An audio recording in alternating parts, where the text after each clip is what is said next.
Hello and welcome to what I think we're calling the Digital Foyer. I am Matt Vaughn. I'm the Senior Communications Coordinator here at St. Benedict Parish, and I'm here with Father Simon Lobo. I'm the pastor here at St. Benedict's Parish. So, Father Simon, what are we doing here? I often ask myself that question. Right, yeah, fair enough. Here we are in the Digital Foyer. That's right. Which is not actually the foyer, by the way. We're in the Digital St. Joseph room, which is just adjacent to the foyer, but a beautiful space to be filming. Yes. And we are starting something brand new. In fact, we're bringing from the old cellar a fine vintage of something that was very ancient, and yet we're going to make new again. That's right. I would say not brand new, but resurrected. I mean, hey, we believe in that. We're in the resurrection business, yes, right? I think as the church, and so we're bringing back the Digital Foyer. So this was something that came out of the early days of COVID, right? Yeah. Who had the original idea? So people probably would not remember this long forgotten associate pastor named Father Alex Colati. Okay. And he was once here with us. Actually, he was here not that long ago, but he departed. He got reassigned a year ago, and he's doing vocations work for the Companions. He did get reassigned. So I just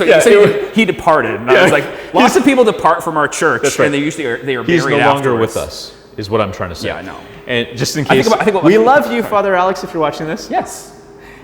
So what was I saying? Oh yeah, so one day, so we're in the middle of this pandemic, there's all these restrictions. There's one point where there are literally like 5 people who are allowed in the building at any given time. And as we're reflecting on what do we do, how do we pastor through this circumstance, Father Alex had the brilliant idea of saying, you know what, after Mass, we would always be in the foyer and hang out with people. We'd be chatting with folks. They'd come up and want to ask us questions. We'd be high-fiving or fist-pumping the kids, all that kind of stuff. And we're missing that human interaction.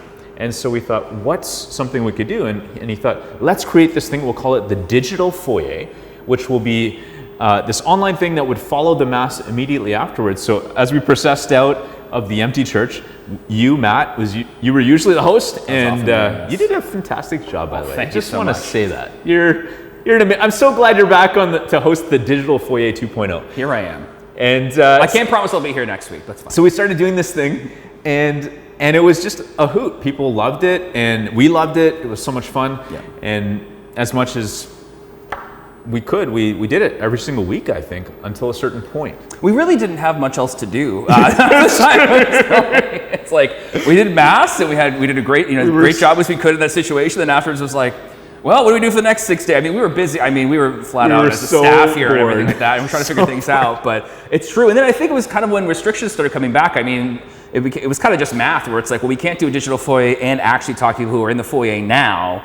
So it kind of went away. And so, but I think there was always a little bit of kind of a desire in our hearts to bring it back, because we liked doing it. We thought it was a useful thing to do. I think about kind of the different platforms where we can tell people things. Obviously during Mass we have homilies, and you guys have important jobs to do and stuff to share there. And so when it comes to stuff like news or kind of having a personal touch on things, that comes in things like Father Simon Says, the Benedictus. That's right. But I think about this as another kind of potential platform for you and for other people to be able to tell people, hey, here's what's going on in the parish.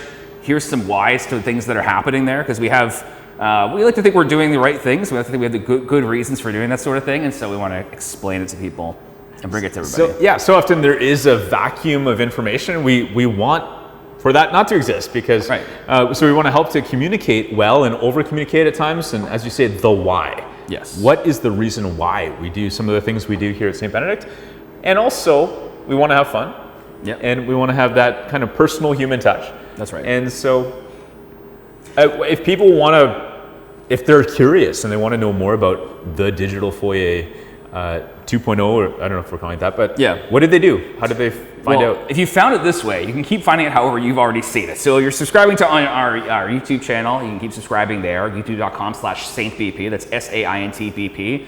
I think we're also going to throw it up on Facebook. We're going to throw it up on Instagram as well. So Facebook's facebook.com/SaintBP, spelled the same way as before. Instagram being SBPHFX. We're hoping to put it on there at least. Cool. Now, when we talk about things being a little bit funny, a little bit silly, one of the things, in addition to just the talk of Digital Foyer and answering questions people had, one of the things we often did at Digital Foyer was talk about footwear. Oh no. Specifically, silly socks. Yes. So, at least for this first Digital Foyer coming back, I do have to ask Father Simon, do you have silly socks today? Well, why don't we see what I am wearing on my feet? Here. Okay. And as it turns out, I've got these very stylish budget. Are they called Birkenstocks? They're fake Birkenstocks. Something like that. And they have this kind of beautiful camel print. I didn't wear socks at all. Just see, we're changing things up here. Yeah. We're taking the old and the new, and basically, I don't know what color that would help me maybe blend in. Yeah, we were talking beforehand about it's kind of like I said, kind of an industrial site maybe if you're doing espionage. If I was doing espionage in Burnside, yes, I would be able to blend in to my surroundings. That's right. So after you take the boat out for a little bit, you go and mess around somewhere. Not that I would ever do that because I'm a priest. Yeah, exactly. I'm not a priest, but I also wouldn't commit industrial espionage. Anyway, I think that's going to do it for our first Digital Foyer back. Thank you. We'll be back. Hopefully next week we'll be back a lot. See you. Thank you.